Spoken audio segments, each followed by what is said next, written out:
thing is on. Wow. Welcome back to In Touch with Indiana Sports, powered by On3, thehoosier.com. John Alden back with you after quite a long, at least by, I guess, my standards of long, hiatus of being away from this show. And I guess, first of all, before I kind of get into everything, once again, want to give a big shout out to Alec Lasley and really the whole Hoosier on 3, the Hoosier.com team for, letting me step away for a few weeks to be with my newborn daughter, Daisy, who was born on April 11th this past month, basically an entire month early from when she was supposed to come into this world. Her original due date was on May 8th. That wouldn't even right now, today being May 4th, when I'm recording this, releasing on Monday, May 5th. Excuse me. Apologies if I seem a little out of my element. It has been quite a while. And I'm going to try to take my time through this show because there's a lot of things that I kind of want to mention and just kind of catch up and maybe get reacclimated to this whole talking behind the microphone thing. But yeah, if the baby would have come on May 8th, right now I'd be talking to you and we still wouldn't have her. But now she is nearly a month old. She'll be a month old on Mother's Day, which is a very nice little, I guess, coincidence, if you will, for my wife, with it being her first Mother's Day next Sunday. But here we are. I'm back, and the last several weeks have been amazing in every way you could possibly imagine. They've been different. I mean, life, I'm sure many of you who have become parents or have been parents for quite some time, you probably remember what it was like when you first had, your firstborn, those first several weeks in that opening month, how crazy things can be. And before I continue on into kind of just explaining, or really maybe describing, what everything was like over the last few weeks, I do want to go ahead and just kind of mention to those who tune into the show and you just want the sports stuff, you may want to fast forward through the first 10 to 15 minutes of this episode if you want to get to just kind of all the things when it comes to Indiana basketball, football, and all the little things that have taken place over the last, again, month or so.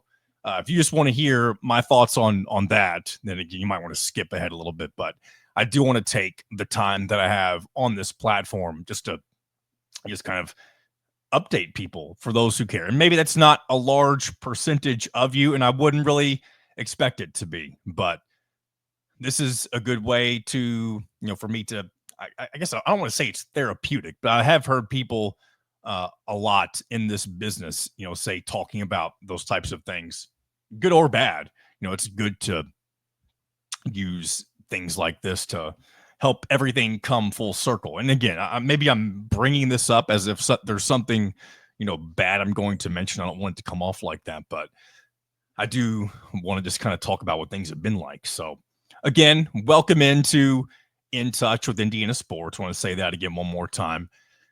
And this has also been a very interesting time for, the show and the site, because we were previously with HoosierIllustrated.com. I released one show for In Touch since we've transitioned over to the On3 affiliate site. And, things have been a lot different. There's been a lot new additions to the Hoosier On3 staff as opposed to what we had with HoosierIllustrated.com. So over the course of the next several weeks, I'm going to try to, get on or get as many different faces as I can on this show.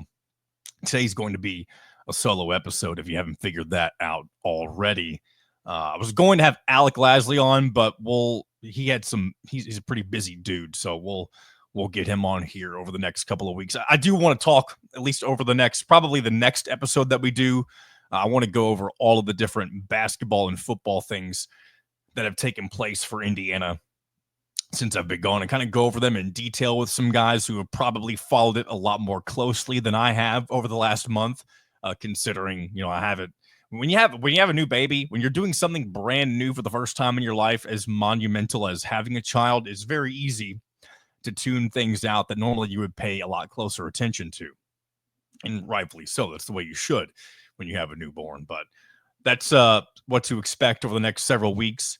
We'll I guess go further down that road as we get to it. But I'm gonna take a swig of this cup of coffee I've got right here, as I would typically do on this show. And then I'm gonna take a deep breath and we're going to get rolling because we are now, what do we got? We're now 6 minutes into this recording, and I still haven't been able to catch my breath. And I'm not even really nervous to do this show. And maybe it's just because it's been a while since I've gotten the reps. And it's not like I haven't been behind a microphone at all, but this is my show, right? As opposed to whenever I work at my day job, if you will, at iHeartMedia in Louisville. I do talk into a microphone there, but none of the shows that I work with at those stations are my own. And so this is a little different. It's got my stamp on it, my name on it, my seal of approval, if you will. And so I think what it is, I came into this episode today wanting everything to be perfect, a good way to get the ball rolling again. But I think what it's going to end up being is just more so getting through it. And I hope you guys still find it entertaining. And also, while it's at the top of my mind, I do want to thank everybody who reached out congratulating me and my wife on the birth of our daughter. And again, as I get to this coffee, we'll get rolling and I'll explain how everything had gone down over the last few weeks. And again, I don't like the way that I'm kind of setting it up. I'm making it sound like it's really scary. It's not. It's all good and happy. And then we'll get into all the Indiana stuff that I'm sure many of you would rather hear me talk about in general.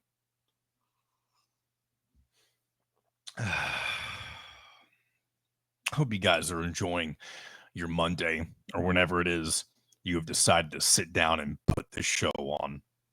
And I guess one more thing too, while I'm talking days, I think I mentioned this on, maybe it was the most recent episode, but it could have been different ones as well. But most of these new episodes, they will be weekly. I've said that before, but they may not always release on Mondays, maybe a Monday or a Tuesday kind of ordeal, because there will be times when I have to get a guest on a certain day that may delay it and that sort of thing. It's easier to get guests to record with me during the week. Certain guests, I should say, as opposed to Sundays. So there's a chance that there may be episodes that release on Tuesday as opposed to Monday. All right. So obviously back to the birth of my daughter on April 11th. So the Monday before, when we recorded the most recent episode, I don't think anybody, myself especially, expected to be heading to, how do I phrase this? I don't think anybody expected, no one ever expects their child to be a preemie, I guess, right? No one ever expects things to come as early as they do. I guess that's what it is. And I guess my apologies for not figuring out a better way to phrase that, but I'll just dive right into it. Let's be more blunt. That's probably the way to go about this. So my wife and I went into a regular, baby checkup appointment on Thursday, April 10th. And what ended up happening is the doctors had mentioned that, due to some potential growth restrictions, they thought it would be a good idea to go ahead and, help my wife go ahead and go into labor. And without getting into all of the details on, how things took place and the process of everything, and I don't want to get into the gory details. After 8 p.m. on Thursday, that's when my wife, I guess, began the induction process. About 15 and a half hours later, my daughter was born on April 11th, 11:32 in the morning. And yeah, she ended up having to be in the NICU for 10 days, nearly 2 weeks. And of course, that was a very tiring process, but something that my wife and I were able to do together, of course, and, just learn what that was going to be like for a short time. And, things were just very hectic, but hectic in all the right ways. A friend of mine who I work with, a colleague, I should say, at iHeart, had told me this, and I think this is 100% the truth. And that is that you don't realize how selfish of a person you are until you've had your first child. And I think that is without a doubt the truth, because I mean, again, our daughter's now been with us for close to a month, and I know people know that when you have a kid that like everything you do revolves around the kid, but you also don't know exactly what that looks like until you're actually doing it, right? And so I think that's where everything comes full circle with that. And also, I know that my wife doesn't necessarily listen to this show. Sometimes she hears me recording, and she may be hearing me record right now. Um, but I do just want to compliment her on all of that she went through to have this baby, all the different, pains and just the stresses that come with being pregnant. I just want to mention how much I love her and what she was able to do for us, and how much she still does for me and for our newborn baby. And I'm just very much, I feel people say, having a kid changes you. I don't think I've actually felt that. I don't think sorry, if you just saw me turn my phone over, it's because I saw a message come through and I don't want to look at it right now. Um, but they say having a kid changes you. And I think that's true. It's not always you know, I don't think it's like stepping into a new reality the way that some people make it out to be. There are moments that, you feel differently about different, certain things in those opening few days. But what am I looking for here, right? I guess the reality of being a dad, I don't know if that's actually, even though I've been doing it for nearly a month, I don't think it's really set in quite. There've been moments, but things still feel, new, I guess, fresh. I don't know exactly how else to describe it other than that. So, but here we are, and a lot has also, taken place, that, in the meantime, I'll say this, the way I was able to keep up with anything, because, and I'll go ahead and mention this too, and I apologies if this is not what many of you are wanting to hear. All of the things that I've been keeping up with when it comes to Indiana related things, pro basketball, college football, any of that stuff, it's all very surface level. Um, so that's why I mentioned, like, I kind of just want to, what I've done, and this might be a fun way to do this, and we'll get into here in just a second, is I'm going to go through chronologically the most impactful things that have happened when it comes to Indiana sports over the last month, and just kind of share my thoughts on things that I did watch. Because some of those things, I mean, again, I'm looking at some of these. I guess some of them could have happened before the birth of my daughter, because there was time in between the most recent show that was recorded and whenever she actually was born, that sort of thing. So I do think a couple of these things, especially the very first one that I'll mention, I do think that may have already taken place. In fact, I know it has. So, all right. And here I am collecting my thoughts again. I'm sorry. I hope this isn't hard to listen to. For those who are longtime watchers, viewers, listeners of the show, you know that I don't like to make edits. I kind of like this to be as raw and just kind of uncut. And not that it's like a wild. When you think of raw and uncut, sometimes I think you think inappropriate things. At least that's where some people's mind goes.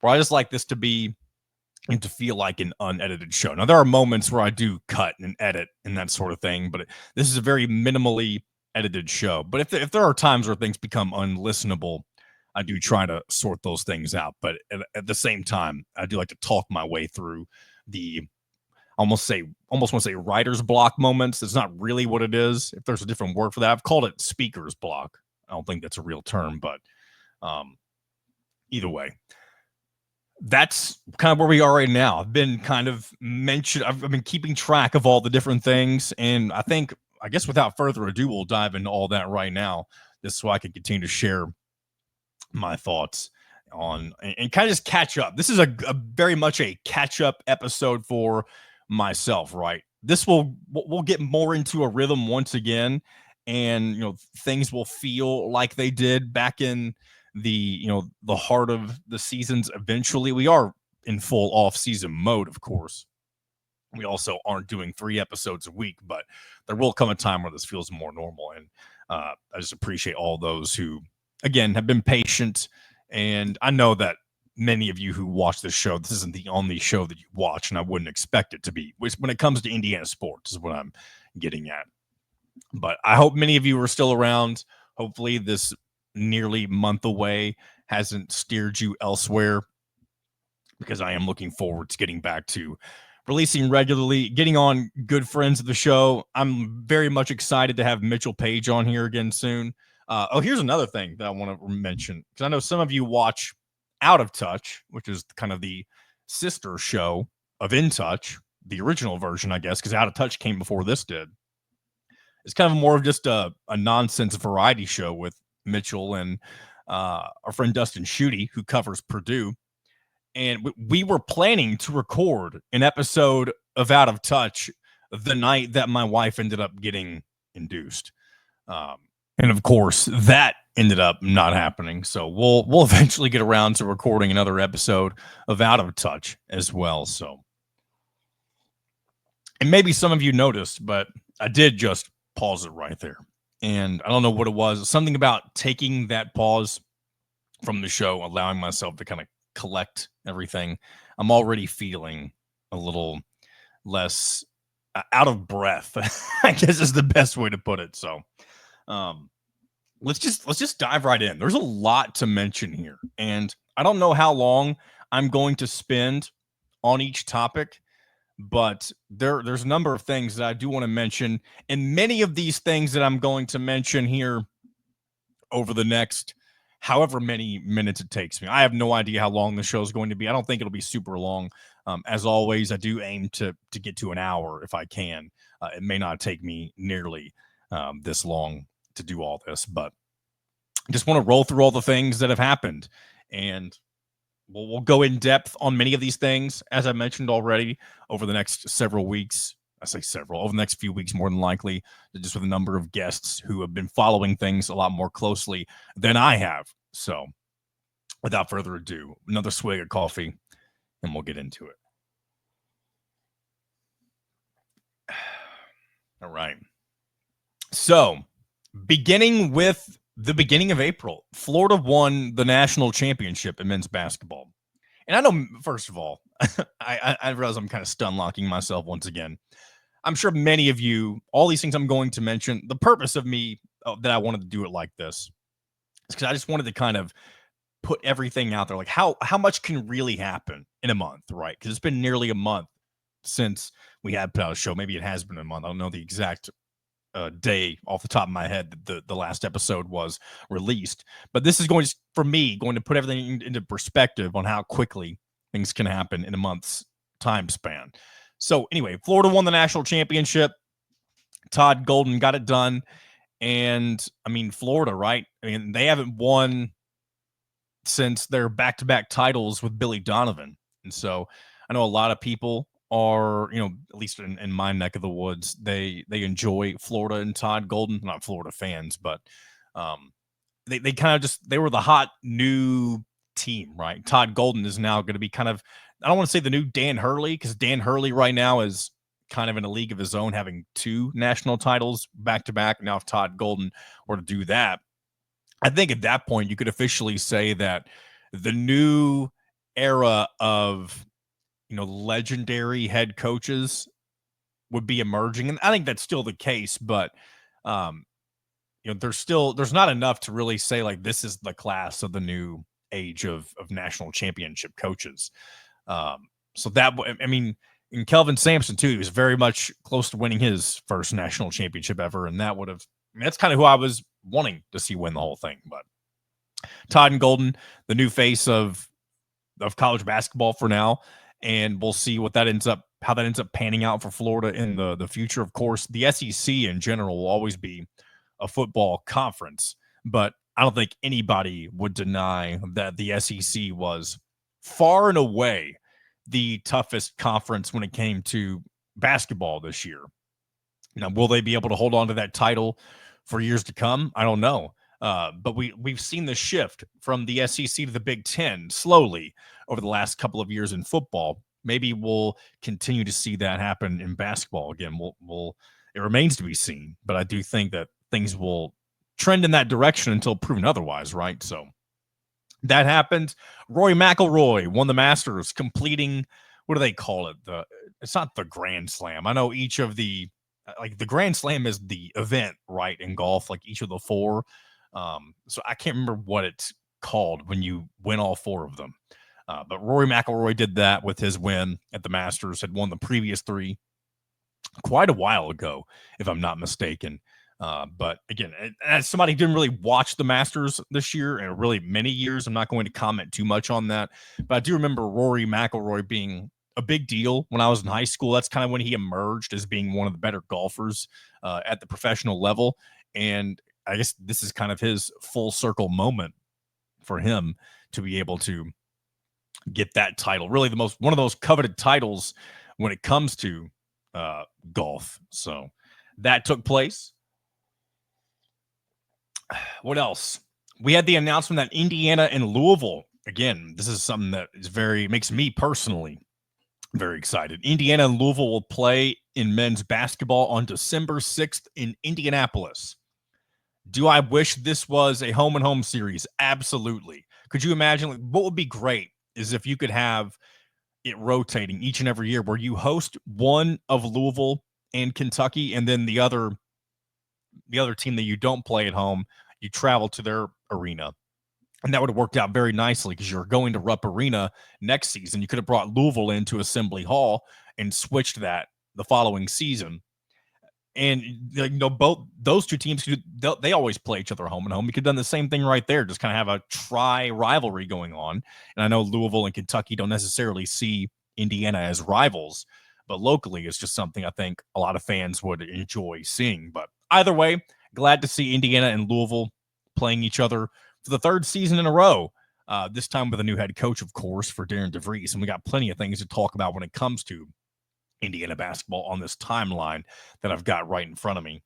So, but yeah, there it is. Indiana and Louisville at Gainbridge Fieldhouse on December 6th. That'll be, hopefully they don't get their ass beat the way they did down in the Bahamas. That would be something that would not be fun to watch because, as I've mentioned time and again, that was probably, of all the things that took place for Indiana, especially basketball and football over the last several months, their beatdown loss in the battle for Atlantis to Louisville was without a doubt the worst of any of them.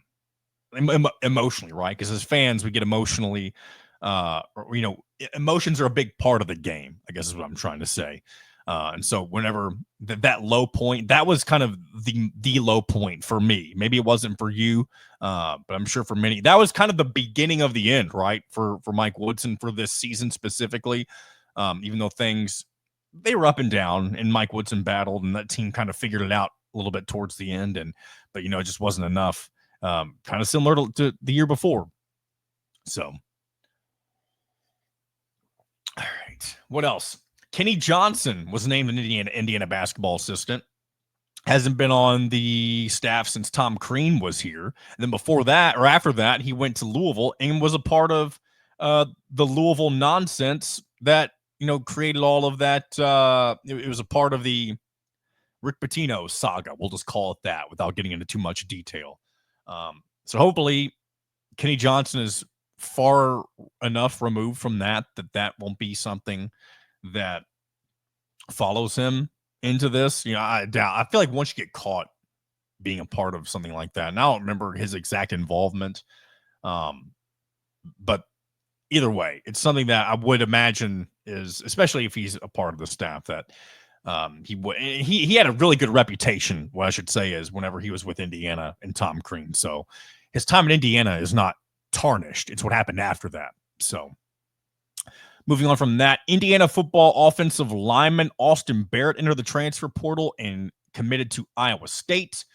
Indiana basketball landed what was at this point in time, and probably still is, their best commitment, at least when it comes to rankings and expectations. Lamar Wilkerson, from shooting guard from Sam Houston, one of the most coveted players from the transfer portal. And it was really a battle between Indiana and Kentucky. And what a big win for Darren DeVries over Mark Pope right there, because at the time, Kentucky really was in need of a knockdown shooter. And Indiana won that battle against a team that already is more established with their now second-year head coach, Mark Pope, and had a really good season. Good postseason run, I should say, because their regular season was not the best by Kentucky standards. But either way, it was without a doubt a good pickup for Indiana and really kind of got the ball rolling in a much more a swifter direction than the first few transfer announcements. I feel like that was the first big domino to fall. And then later on, this was kind of some sad news that took place. Mike DeBoer, former Indiana football offensive coordinator, he passed away. And I do remember seeing not too long ago, I can't remember if it was last year or maybe even longer than that. I remember seeing that he had some health issues and was stepping away from coaching. And I know that he technically retired from Indiana, but he did get back into coaching not too long after that, if I remember correctly. But yeah, Mike DeBoer was a part of Tom Allen's initial staff back when he was head coach.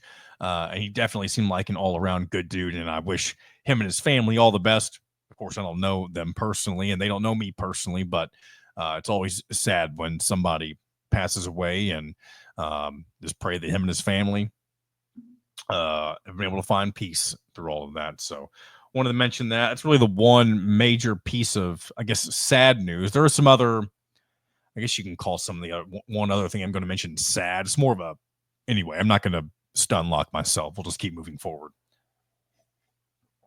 Back to the transfer portal. Indiana football tight end Sam West. He entered, and he is going to Mississippi State. One thing about Sam West, I remember, I think he have the final touchdown against Indiana State that allowed them to break the scoring record?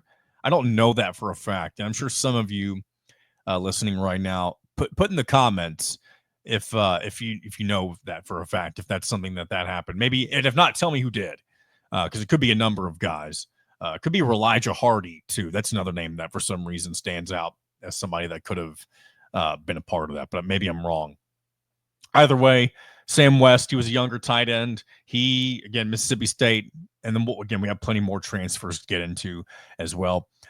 Back to the basketball side of things. Indiana landed Josiah Miles after that from North Florida, one of two players to transfer from North Florida. And we'll get to the second one later on. He is which one do I got right here? He's a shooting guard. And I don't have any other stats in front of me. Again, my apologies for that. So I'm not going to get into super big detail on stats right now. We'll talk more about that aspect of things when we bring somebody on.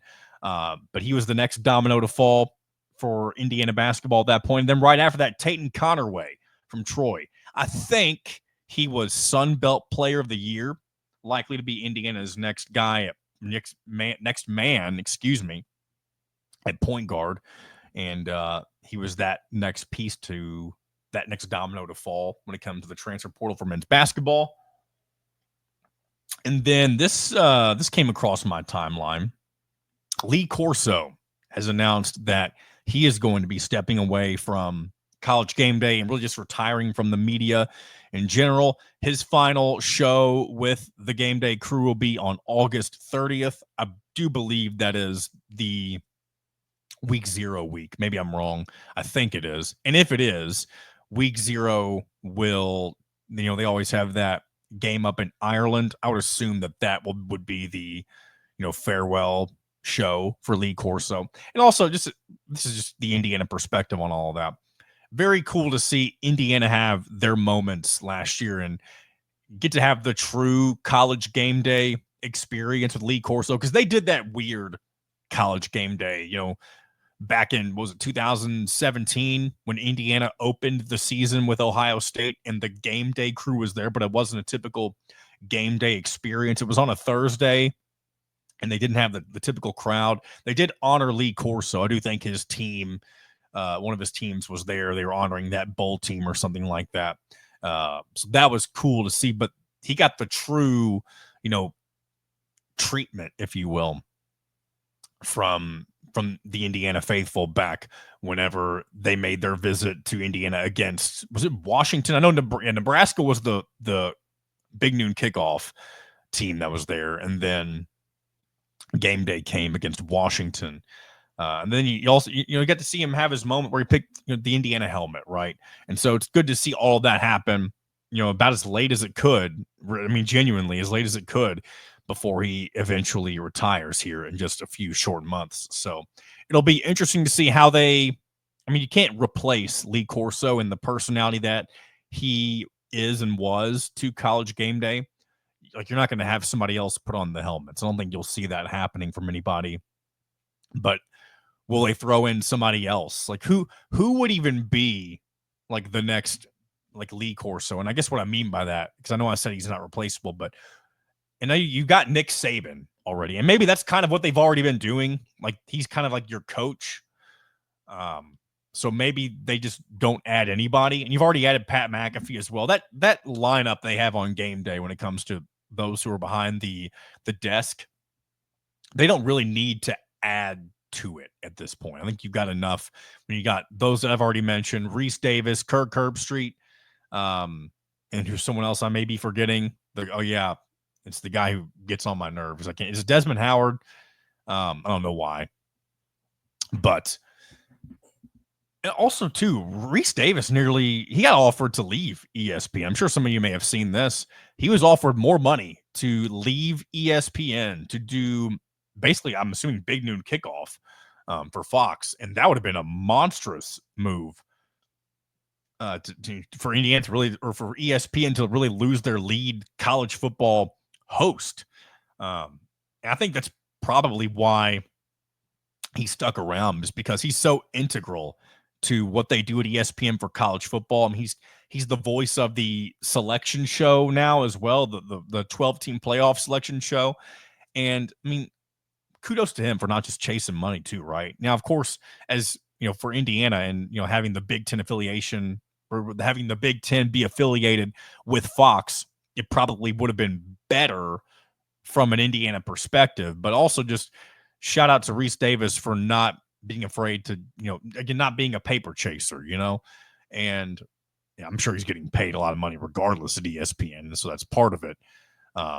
But he likes what he's doing right now, and he doesn't need that to change. And I realize I'm probably making it sound like it's bad to chase the bigger paycheck. I don't mean for that to come off the way that it is, but maybe there's no other way to take that other than that. But either way, he'll be sticking around and hosting game day probably until he's done being in the media himself. So, all right, moving on. Indiana football spring game took place, and unfortunately, that was not televised. And I didn't do too much digging to see why it wasn't. Because I know last year all of the spring games were televised on Big Ten Network, and maybe it's like an option for the school on whether or not you televise your spring game.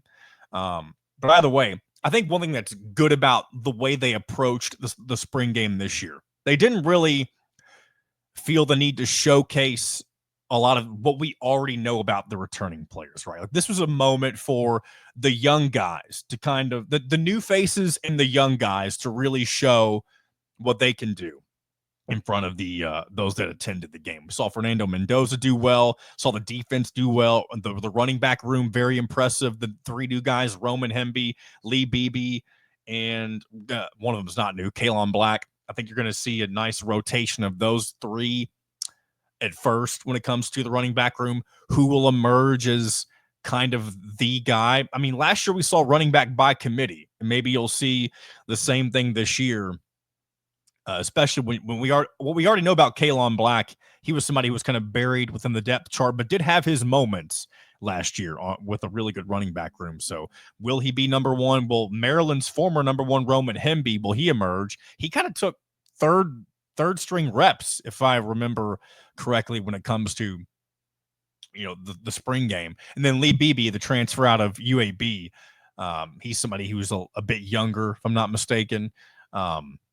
I don't have their class levels in front of me, but running back room, probably the most intriguing part of this new team. Of course, new quarterback Fernando Mendoza will be interesting to watch as well. But I've always loved the running backs. I think if running back RBU back when Delon McCullough was with Kevin Wilson, how well the running backs did there. So we'll see what happens. That's probably the biggest storyline coming out of fall or spring camp. And then I think a lot of people had question marks about the defense going into the spring game as well. From what I gathered, I think a lot of people are happy with what they saw, and created some turnovers. Is that more of an issue with the quarterbacks, or is that more of an issue with or is that showing how good the defense actually is? I think one thing that you can say is better for the defense when it comes to turnovers. When the defense is able to tip the ball, yeah, you can say the quarterback is throwing it too low. But at the same time, like, you've got to get that hand up, and that's something that you got to credit the defense for, because they're not always going to do that and be successful. So I think it's kudos to both sides of the ball. I don't think fans right now should have anything to be overly concerned about. Of course, there's always going to be, I think, in the back of everybody's mind, just because us as Indiana football fans, we're always worried, like, we know what Indiana football has always been until last season. Like, please, for the love of God, don't revert back to that version of Indiana football. So even though we know that Curt Cignetti is more than capable of having the team ready to go come August, I think there's always, until we see it happen, I think there's always just going to be that gleaming bit of pessimistic side, like, oh my gosh, are these things going to be, I think we all expect this team to not be, they shouldn't necessarily be contending for the college football playoff, but I think it's fair to say that most people expect this to be like a 9-win team. I've been saying 9 wins for a while, but we all still remember what it used to be like. Like, expecting any Indiana team to win 9 games would be crazy in any other season, except for, I know I'll go back to the COVID year, but I think it's easier to label the COVID season success as a fluke than last year. Of course, last year was no fluke. Things went your way, like you had a very favorable schedule, but there was nothing fluky about how the wins came about, right? In 2020, Indiana had to have some magic happen, especially in that opening game against Penn State with the 2-point conversion that Michael Penix was able to get. Like, that was some heroics that had to take place. There were not very many moments last year where Indiana was really, it was coming down to the final plays. I mean, the only game that I can really think of that Indiana had to sweat out was the Michigan game. And as we learned, that Michigan team was probably better than their record suggested, considering they went on to beat eventual national champion Ohio State on the road the very next week. So, again, I don't think Indiana's success last year was a fluke, but again, everybody's going to kind of be, I think, a little, I don't even want to say cautiously optimistic. I think everyone's just worried that the bottom will fall out, because we've seen that happen. And so Indiana football once again has something to prove, because they want to get rid of this notion that old Indiana football is going to rear its ugly head, right? And so that's going to be kind of the initial task for this Indiana football team in Curt Cignetti's second season. It's get rid of the stigma that Indiana football was once something that was not desirable, right? And really just show people that Indiana is here to stay for as long as he is the head coach. So I'm excited, though. I'm sure many of you are excited as well, and they'll get things rolling. It'll be here before we know it. I mean, we're only a couple of months away from media days, which will be out west this year, if I'm not mistaken, right? So we'll see how that ends up playing out, right? Let's continue on. Still got several things to mention here. We're about 40 minutes in, and let's see what we've got here. Back to the transfer portal. Indiana added defensive lineman Stephen Daly from Kent State, and he was apparently one of the most desired defensive linemen left in the portal whenever I saw this happen. But he played for a Kent State team that was horrible in every way. They were 0-12. Kent State, I think is kind of historically been known as one of the worst college football programs at the Division I level. But it doesn't mean that good players can't come from those teams, and it's perceived as a good pickup for Indiana football, and hopefully will plan out on the defensive line.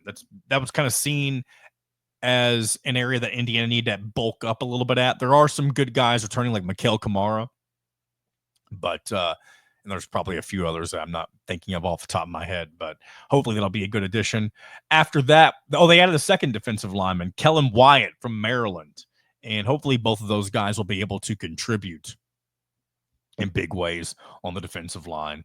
And let's see, does that do it for football transfers? I think it does. At least those that I noted. There's a chance that I missed some things, and I probably have, if I'm being honest. But moving forward, Indiana basketball, back to that transfer portal.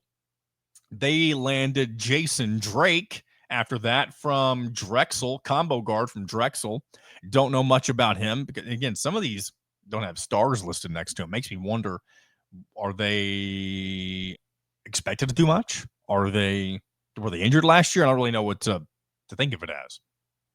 But we'll talk more about basketball, like the specific transfers and their abilities when we bring on some of our guys later on in the coming weeks.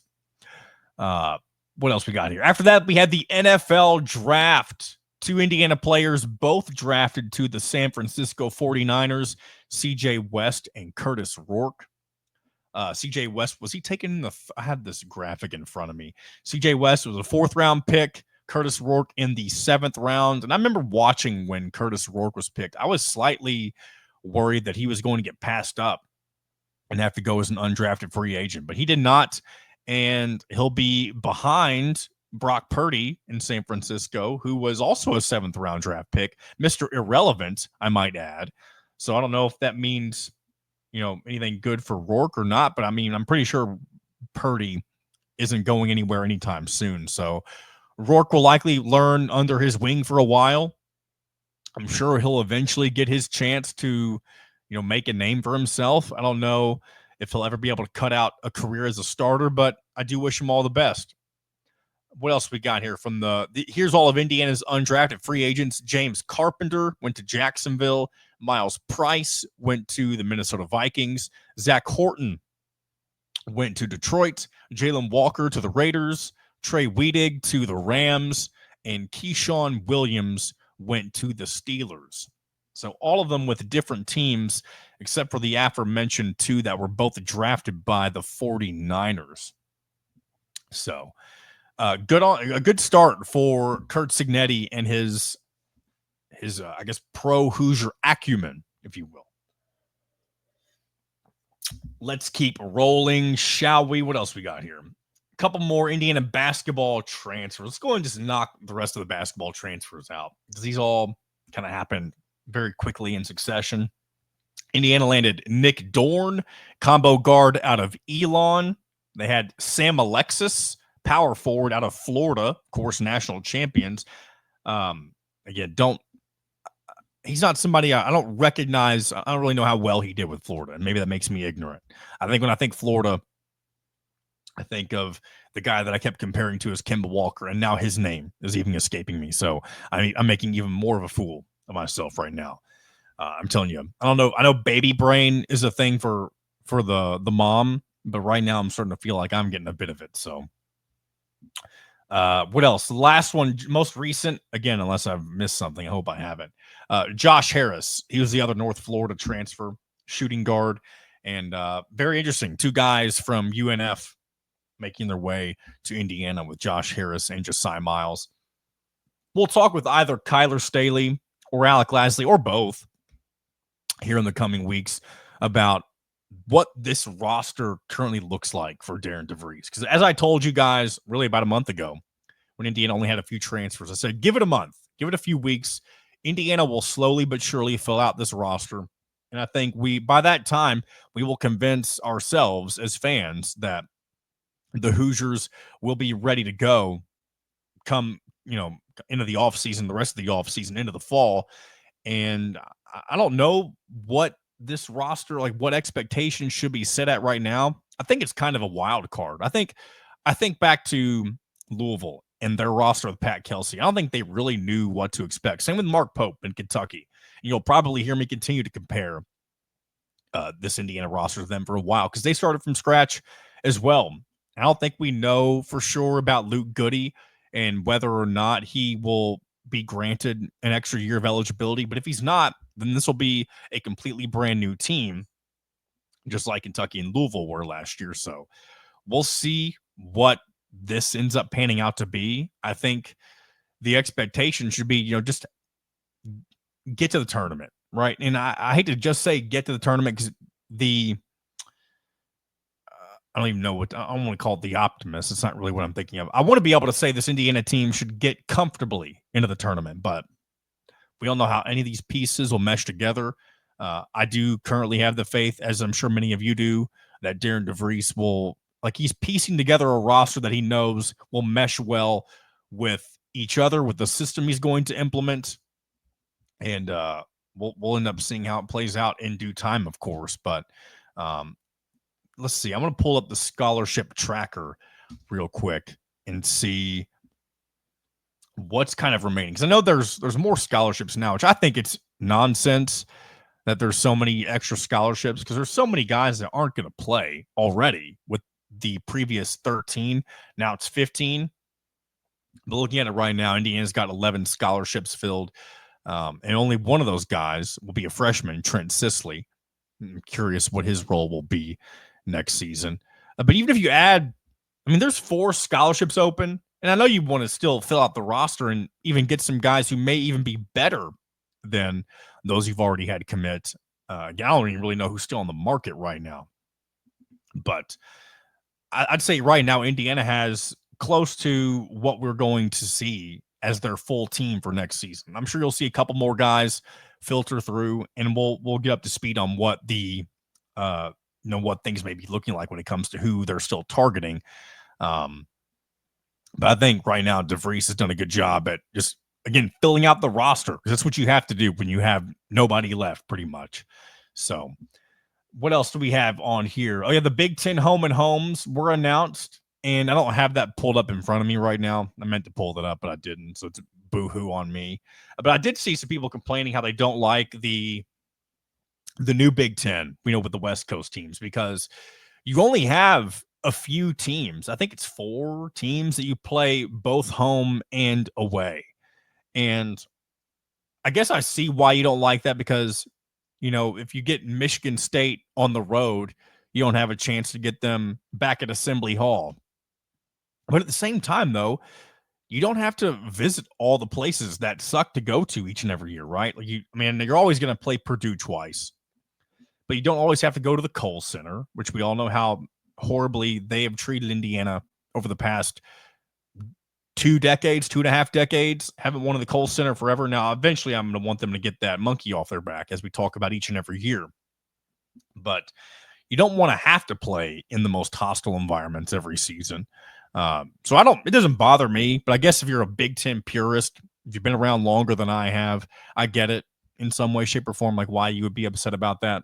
But hey, this is the new Big Ten, right? This is college sports and how it's going to be for the foreseeable future. And I don't know what would even change it at this point.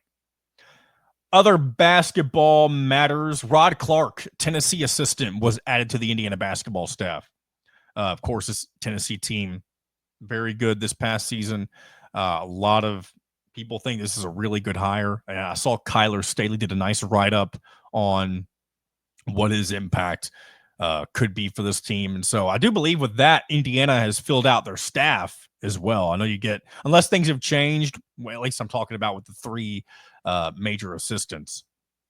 I'm forgetting the name of the first assistant that was hired, but with the addition of Kenny Johnson and Rod Clark, that fills out your 3 major assistants that you were allowed in college basketball. So we'll like I said, we'll talk in depth on all of this with our dudes from thehoosier.com and probably several others outside of the site as well over the next few weeks, just to see where things stand.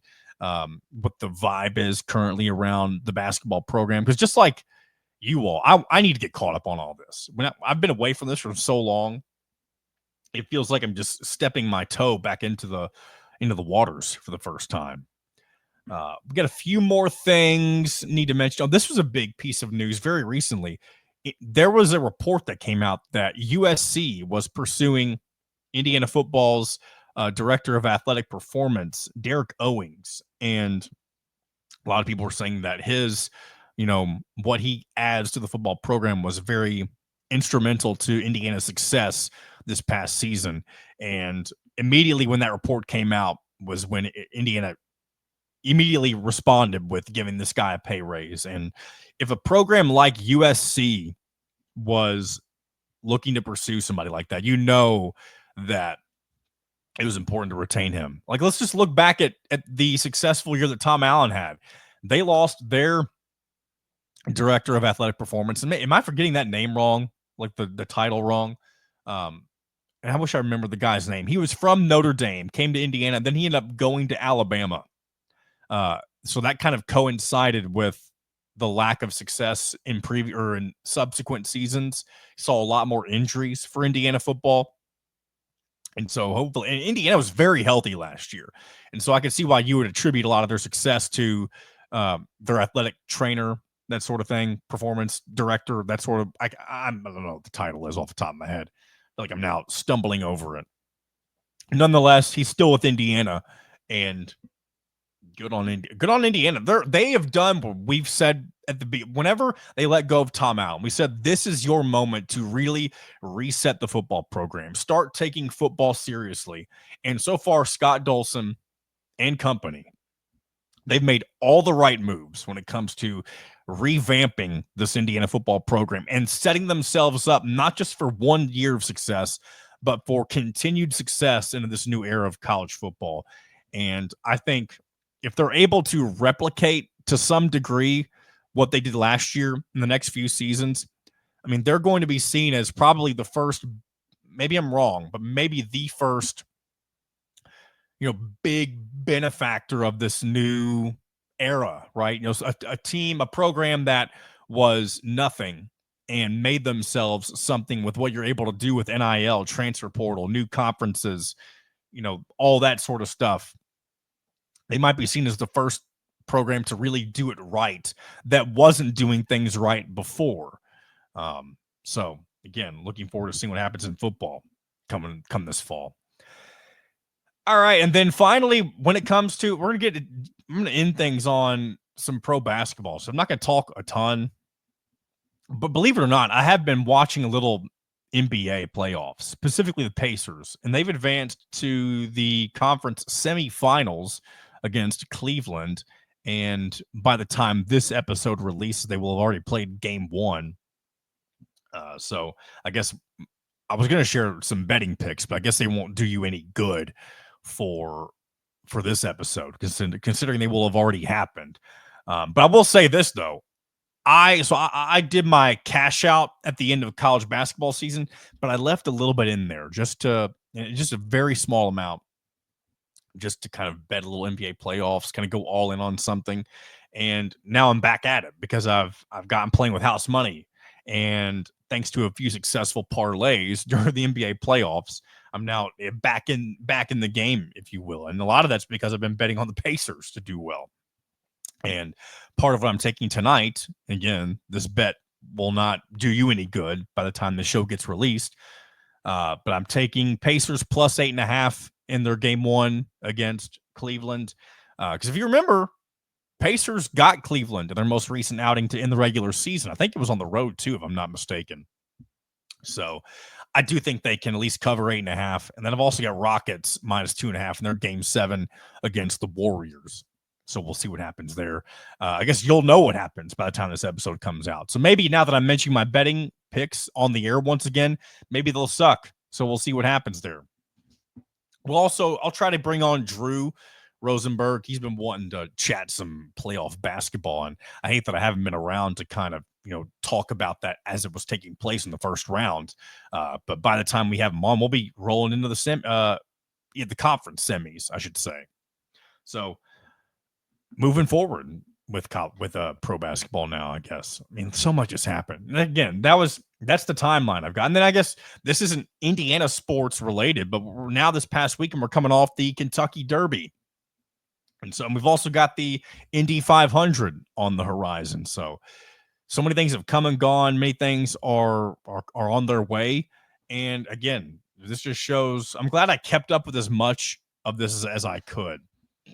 Excuse me, because there was a moment where I thought, you know what, I'm going to tune out everything and we'll just do a big catch up. I guess I kind of did that, but in a different way. I thought this was going to be a lot more difficult to do than I imagined. But at the same time, I hope this was a good, I guess, welcome back episode. Hopefully you guys are, enjoyed yourselves, whatever. I hope all of you have been well too.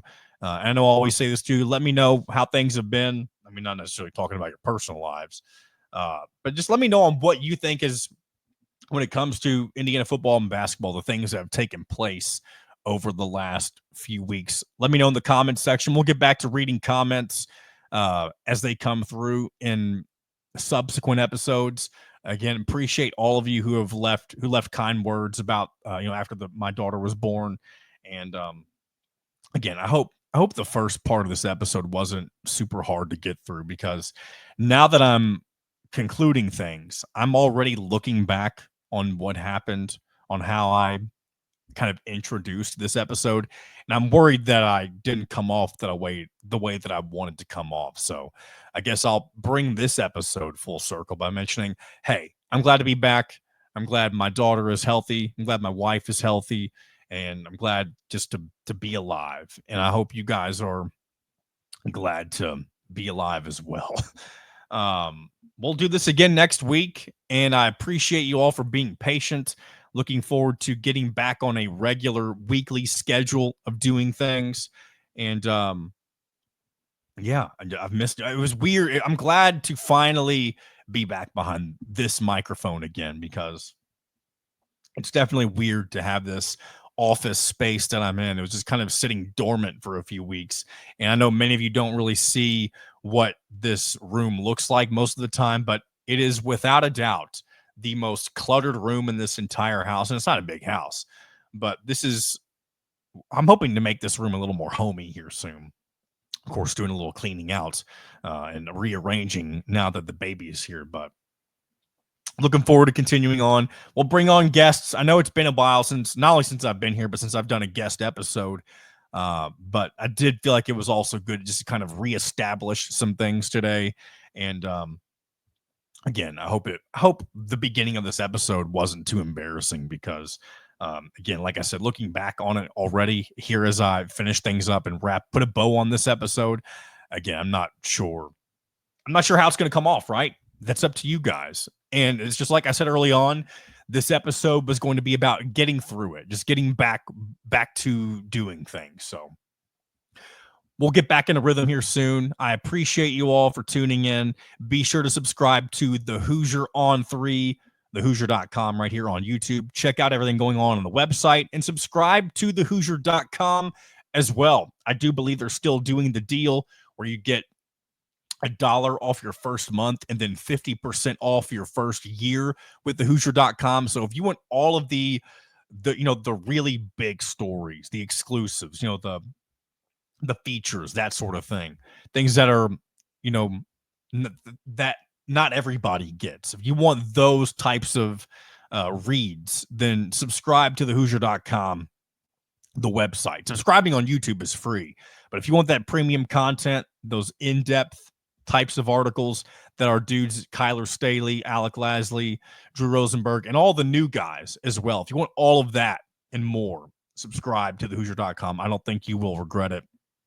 And again, we'll be picking their brains as well throughout really the rest of the off season and beyond. So I'll go ahead and quit rambling now. Thank you guys so much. Once again, I am looking forward to just getting back to normal. And it's a new normal, but I'm looking forward to things feeling normal once again. So until next week, this has been another edition of In Touch with Indiana Sports, powered by thehoosier.com.